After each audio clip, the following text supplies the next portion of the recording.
High বন্ধুরা, তোমরা কেমন আছো? আশা করি ভালো আছো। আবারও নিয়ে চলে এলাম নতুন একটা ভিডিও। ভালো লাগলে লাইক কমেন্ট করবেন, সব বন্ধুদের কাছে ভিডিওটা পুরোপুরি শেয়ার করে দেবেন। আর টেনে টেনে দেখবেন না, পুরোপুরি ভিডিওটা দেখবেন, তাহলে বুঝতে পারবেন, না হলে কিছুই বুঝতে পারবে না। যাই হোক, এখানে আমি দেখতে পাচ্ছ ট্যাংরা মাছ নিয়ে এসেছি। এই ট্যাংরা মাছ দিয়ে এখন সর্ষে বাটা করবো। তাড়াতাড়ি করে আমি এখন ট্যাংরা মাছগুলো ভালো করে বাড়িতে বসে কেটে নিলাম। কেটে নিয়ে ভালো করে ধুয়ে নিয়েছি। অবশ্য ট্যাংরা মাছগুলো ভালো করে ধুয়ে নিতে হবে। অবশ্য মাছগুলো তো খুব ছিলিপ করে, ট্যাংরা মাছ তো, এই কারণে। যাই হোক, ট্যাংরা মাছগুলো আমি এখন ভালো করে ধুয়ে নিয়ে লবণ হলুদ মাখিয়ে নেব। ট্যাংরা মাছগুলোতে আর ট্যাংরা মাছ এমনি সর্ষে বাটা করে খেলে পরে খুবই স্বাদ লাগে। আর অবশ্য ট্যাংরা মাছটা বেশি ভালো লাগে আমাদের। পাঙাশ ট্যাংরা থেকে শুরু করে ট্যাংরা মাছ আমি তো খুবই পছন্দের একটা মাছ। মাছে কাটা কম আর খেতেও খুবই স্বাদ হয়। যাই হোক, মাছগুলো বেশ বড় বড় ছিল। এবার মাছগুলো নিয়ে আমি এখন লবণ হলুদটাকে ভালো করে মাখিয়ে নিচ্ছি। রেখে দেবো কিছুক্ষণের জন্য। মাছগুলোকে অবশ্য ভালো করে মেখে নিতে হবে। আর লবণ হলুদটা মাখলে পরে তাড়াতাড়ি করে মাছের ভিতরে ঢুকে যাবে আর খেতেও টেস্টি হবে। অনেক সময় মাছগুলো নাহলে আললে আললে থাকবে কিছুটা মাছ, সেই জন্য মাছগুলো ভালো করে আমি এখন মেখে নিলাম। মেখে নিয়ে এখন একটা পাত্রে এই যে এখন রেখে দিয়েছি। যাই হোক, এবার আমি বাকি যেগুলো করব সেগুলো আমি ঝটপট করে কেটে কুটে গুছিয়ে নিলাম। এমনিতে আমি হাতে অনেকটা টাইম নিয়ে আজকে কাজে লেগেছিলাম, তাও পেরে উঠছিলাম না। অনেক কাজ ছিল আজকের আমার। 2 ভাগের তরকারি করতে করতে তো টাইম লেগে গিয়েছিলো, ওর জন্য তো আমি আজকে টাইম দিতে পারছিলাম না। তাও আমি অনেকটা টাইম দিয়ে নিয়েছি, কিছু করার নেই। যাই হোক, আমার মাছগুলো লবণ হলুদটা মাখিয়ে এখন রেখে দিয়েছি পাত্রের মধ্যে করে। এবার আমি তাড়াতাড়ি করে কড়াই বসিয়ে দেব। তাড়াতাড়ি করে আমি কড়াইটা বসিয়ে দিয়েছি। দেখতেই পাচ্ছ কড়াইটা অলরেডি আমার গরম হয়ে গেছে। কড়াইতে আমি তেলও দিয়ে দিয়েছি। এবার তেলটাকে দেখতে হবে গরম করে দিয়েছি। নিয়ে এবার মাছগুলো আমি এক এক করে দিয়ে দেবো। খুন্তি দিয়ে মাছগুলো দিয়ে দিচ্ছি। যেতে হোক আমি হাত দিচ্ছি না মাছে। আপনারা চাইলে হাত দিয়েও মাছগুলো দিতে পারো, কোনো অসুবিধা নেই। যেতে হোক আমি খুন্তি দিয়ে মাছগুলো দিয়ে দিলাম। খুন্তি দিয়ে দিলে পরে কী হবে বলো তো, মাছটা কড়ার মধ্যে দেওয়া যায়, তাড়াতাড়ি হাতে দিলে অনেকটা হাতে লাগার ভয় থাকে। সেজন্য আমি খুন্তি দিয়ে মাছগুলো দিয়ে দিচ্ছি। এবার মাছগুলো আমি এক এক করে পুরো মাছগুলো সাজিয়ে সাজিয়ে গুছিয়ে দেবো। দিয়ে মাছটাকে আমি ভালো করে ভেজে নেব। যেটি হোক, এই মাছগুলো অনেক একটু ফোটে, কিন্তু আবার কিছু কিছু মাছ আবার ফোটে না। আবার কিছু কিছু মাছ এত ফোটে কড়ার ধারে যাওয়াই যায় না। প্রচুর পরিমাণে মাছগুলো ফুটে যায় তো, সেই কারণে কড়ার ধারে যাওয়া যায় না। অনেক সময় মাছগুলো অতিরিক্ত ফুটে যায়। আর বড় বড় মাছ হলে আবার অনেক ফোটে না। আবার কিছু কিছু মাছ ফোটে কেন তার কারণটাও আমি বলে দিচ্ছি। মাছের ভিতরে যে কাপসাটা থাকে, কাপসাটা যদি ফেলে দেওয়া হয় তাহলে মাছটা বেশি ফোটে না। আর মাছটা ভালো করে ধুয়ে নিতে হয়। ধুয়ে নিলে পরে লবণ হলুদটা মাখিয়ে কিছুক্ষণ রেখে দিলে তাহলে মাছটা এত ফোটে না। আর কড়াইটা অতিরিক্ত গরম করে নিতে হবে। অতিরিক্ত গরম করতে গিয়ে যেন আবার ধরিয়ে ফেলবেন না, সেরকমভাবে গরম করবেন না। যাই হোক, ভালোভাবে গরম করে নিতে হবে। নিয়ে তারপরে তেলটা দিয়ে তারপরে মাছগুলো ভালো করে ভেজে নিতে হবে। তাহলে মাছগুলো এমনিই উঠে যাবে আর কোনো মাছ ফোটার কোনো সম্ভাবনা থাকে না। আর যদি মনে করবে যে মাছটা অতিরিক্ত ফুটছে, তাহলে কাঁচা লবণ দিয়ে দেবে মাছের তেলের ভিতরে, দিয়ে হালকা করে লবণ দেবে, যাতে মানে মাছটা তাহলে ফুটবে না। যাই হোক, অলরেডি আমার মাছটা দেখতেই পাচ্ছ ভাজা হয়ে গেছে। এবার আমি মাছগুলো এক এক করে পুরো তুলে নিচ্ছি। এই যে অলরেডি মাছ উঠে গেছে, দেখেছো মাছগুলো কেমন উঠে যাচ্ছে আর লাল লাল হয়ে গেছে মাছগুলো। আমি পুরো মাছগুলো এইভাবে তুলে নেবো। এতে কোনো কিছু গ্যাস কমানোরও দরকার নেই, বাড়ানোরও দরকার নেই। যেরকম আসবে জ্বলতে থাকুক। আমি ততক্ষণে মাছগুলো পুরোপুরি উল্টে দিয়ে দিয়েছি। দেখেছো আমার কড়ার ভিতরে কোনো মাছ লাগেনি। আর কত সুন্দরভাবে মাছগুলো উঠে গেছে। এই যে এবার আমি আর একটি পুরোপুরি ভেজে নেবো। মাছগুলো ভালো করে ভেজে নিয়েছি, দেখতেই পাচ্ছ অলরেডি। ভালোভাবে মাছগুলো না ভাজা পর্যন্ত আমি মাছগুলো যেতে তুলতে পারবো না। অবশ্য মাছটা যাতে ভালো করে ভাজবে, হাতে তরকারি টেস্টটা বেশি ভালো হবে। সবথেকে বড় কথা, লবণ হলুদ মাখিয়ে মাছটা কিছুক্ষণ রেখে দিলে তাহলে মাছটা খেতেও টেস্টি হয় বেশি। যাই হোক, এখন অলরেডি আমার মাছটা ভাজা হয়ে গেছে। এখন আমি মাছটাকে আবারও তুলে নেব। এখন একটা পাত্রের ভিতরে মাছটা এক এক করে তুলে নিতে হবে। কিছুক্ষণে ভেজে নিলাম, তাও আমি একবার দেখে নিলাম যে মাছটা হয়ে গেছে কিনা। সবে তো মাছটা উল্টে দিয়েছি, সেই কারণে তার জন্য আমি আর এখন একটু উল্টাচ্ছিলাম না। এবার আমার মাছটা হয়ে গেছে। এবার আমি মাছটাকে তাড়াতাড়ি করে খুন্তি দিয়ে তুলে নেবো একটা পাত্রের ভিতরে। দেখো মাছটা কত সুন্দরভাবে হয়ে গেছে। এবার তুলে নিচ্ছি মাছটাকে আমি এক এক করে। মাছগুলো পুরোটাই তুলে নেব। নিয়ে বাকি যে মাছটা ছিল সেটাও আমি আবার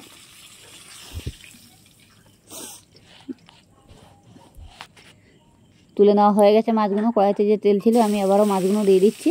বাকি যে মাছগুলো ছিল, যেটি হোক আজকে অনেকটা মাছ নিয়ে এসেছিলাম, সেই কারণে দুবার করে ভাজতে হচ্ছে। মাছগুলো না ভেজে তো আমি কিছু করতে পারছি না।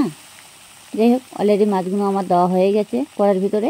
এবার এই মাছগুলো ভালো করে ভেজে নিতে হবে, এক এক করে পাঠিয়ে দিতে হবে। অবশ্য খুন্তি দিয়ে মাছগুলো দিলে পরে দেখবে আপনাদেরও সুবিধা হবে।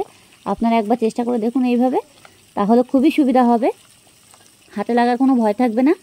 অনেক সময় অনেকে খুন্তি দিয়ে তুলতে পারে না, মাছগুলো স্লিপ করে পড়ে যায়। খুন্তিটা নাড়াচাড়া দেবেন না, আস্তে করে মাছটা ধরে কড়ার মধ্যে দিয়ে দেবেন, ব্যাস, হাতে কোনোভাবেই লাগবে না। যাই হোক, অলরেডি আমার মাছটা ভাজা হয়ে গেছে, দেখতেই পাচ্ছ। অলরেডি আমার মাছটা ভাজা এক পিঠ হয়ে গেছে। এবার আমি এখন মাছটাকে ভালো করে উল্টে দিতে হবে। উল্টে দিয়ে এই যে এটাকেও উল্টে দিলাম, ভালোভাবে উল্টে দিয়ে মাছগুলো আমি আরও একটু ভেজে নেবো ভালো করে।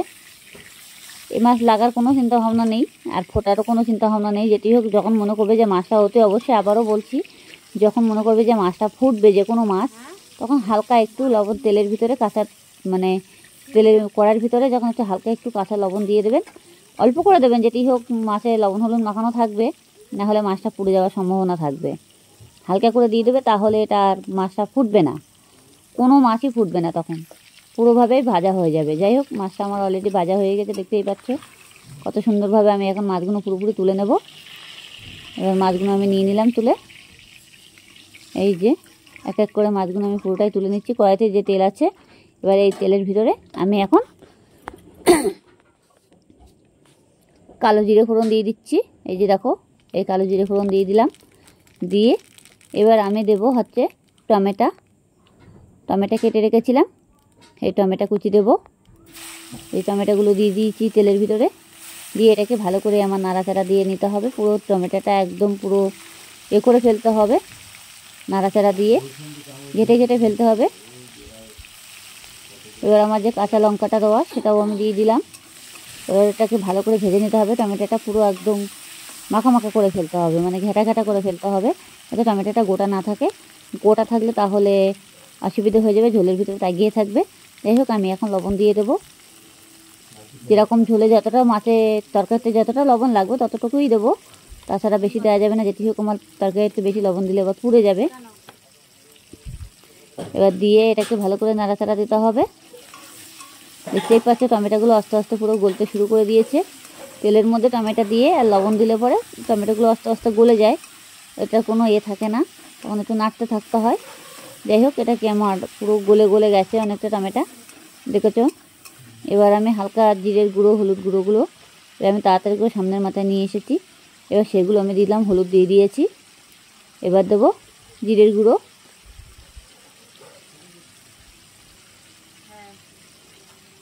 জিরের গুঁড়োটা দেওয়া হয়ে গেল। এবার এটাকে ভালো করে নাড়াচাড়া দিতে হবে, একদম পুরো মশলার ভিতরে। কাঁচা তেলের মধ্যে কিছুই দেবেন না, তাহলে কাঁচা গন্ধ বেরোবে। যেহেতু তেলটা ভালো করে গরম করে নিতে হবে, তার জন্য দিয়ে দিতে হবে।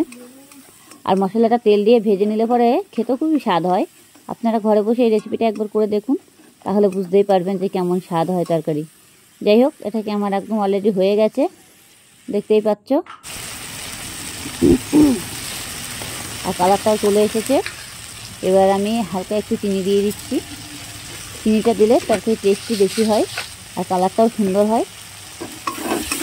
অনেকে চিনি খায়, অনেকে খায় না। আমরা আবার বেশি লঙ্কা পছন্দ করি না।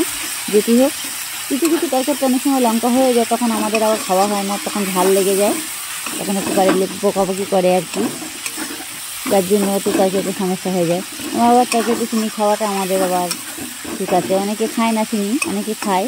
যারা খাবেন না তারা দেবেন না, যারা খাবেন তারা দেবেন, কোনো অসুবিধা নেই। যাই হোক, এটা আমার অলরেডি হয়ে গেছে, দেখতেই পাচ্ছ। এবার আমি সর্ষে বেটে রেখেছিলাম আর কাঁচা লঙ্কা, সেটা আমি নিয়ে আসবো এখন তাড়াতাড়ি করে। আমি অবশ্যই মিক্সার ব্লেন্ডার করে নিয়েছিলাম। আপনারা কিসে করবেন, শিলনোড়া থাকলে করে নিতে পারবেন, নাহলে মিক্সার থাকলে মিক্সারে করে নিতে পারবেন, অসুবিধা নেই। তো আর তো সব কিছু থাকে না। এবার আমি একটু জল দেবো, গ্যাসটাকে হালকাভাবে কমিয়ে দিয়েছি। এবার আমি সর্ষে বেটে রেখেছিলাম, সর্ষেটা আমি পুরো সর্ষের ভিতরে জল দিয়ে দিয়েছি। দিয়ে এটাকে আমি এখন এই ঢেলে দিচ্ছি। এই দেখো, এই যে ঢেলে দিলাম। এবার ঢেলে দিয়ে এটাকে ভালো করে নাড়াচাড়া দিতে হবে। এটাকে সুন্দরভাবে নাড়াচাড়া দিয়ে দিলাম। আর এই বাটির ভিতরে যেটা লেগেছিল সেটাও আমি দিয়ে দিচ্ছি। এই দিয়ে দিয়েছি অলরেডি। দিয়ে আমি যেটুকু জল দেওয়ার জলটা দিয়ে দেবো। আর একটু ভালোভাবে জল দিতে হবে। এই যে জল দেওয়া হয়ে গেছে অলরেডি।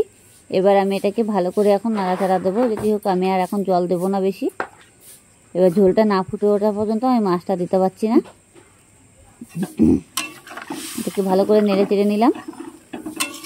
এতে কোনো বেশি কিছু মশলা লাগে না, অবশ্য যেভাবেই হোক রান্না করলে পরে এইভাবে খেতে যে এত স্বাদ হবে, অল্প একটু তরকারিতে পুরোপুরি ভাত খাওয়া হয়ে যাবে। একটু হালকা একটু ঝোল ঝোল থাকবে, তাহলে টেস্টি হবে তরকারিটা। যাই হোক, আমি একটু ঝোলটা করবো বেশি, তার জন্য একটু জলটা বেশি দিয়ে দিয়েছি। একটু ঝোল না থাকলে যেটি হোক ভাত খাওয়া হবে না। এবার যতক্ষণ তরকারিটা না ফুটে উঠছে ততক্ষণে আমি মাছটা দিচ্ছি না। ঝোলটা ফুটে উঠুক, তারপরে আমি মাছটা ঢেলে দেবো।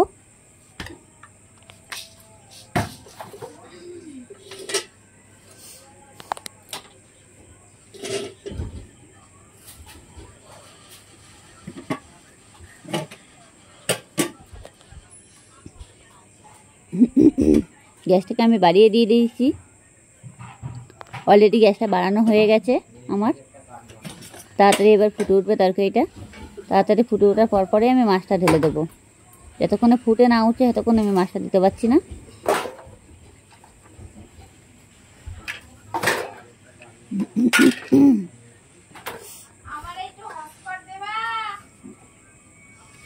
এটাকে আমি এখন তরকারিটাও পুরোপুরি ঢাকা দিইনি, খুলে রেখেছি যেটি হোক। হ্যাঁ, এবার দেখো তরকারি ফুটে উঠে গেছে, অলরেডি ফুটছে তরকারিটা। এবার আমি মাছটা পুরোটাই ঢেলে দিচ্ছি।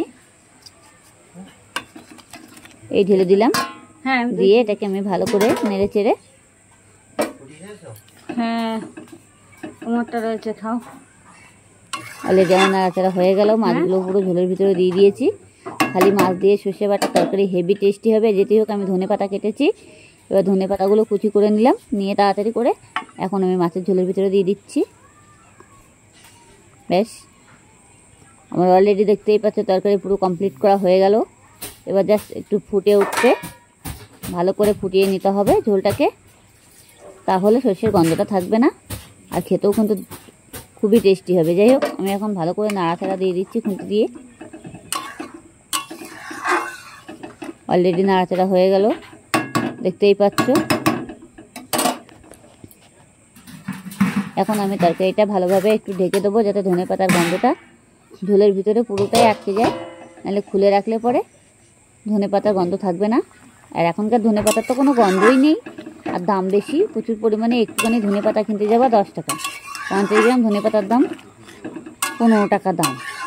তাহলে ধনেপাতা এখন কী খাবে? যখন ধনেপাতার সময় হয় তখন ধনেপাতা খাওয়ার কথা মনে থাকে না, আর যখন অসময় তখন ধনেপাতার দাম হয় প্রচুর, তখন খাওয়ার কথা মনে পড়ে প্রচুর। এরকমই তো নিয়ম না? যদি হোক, আমি এখন ঝোলটা চেক করে দেখে নেবো লবণটা ঠিক আছে কিনা। না, আমার তরকারির ঝোলটা লবণটা ঠিক আছে, কোনো অসুবিধা নেই। যাই হোক, তরকারির ঝোলটা অলরেডি দেখতেই পাচ্ছ আমার হয়ে গেছে। আর একটু ফুটাই নেবো হালকাভাবে।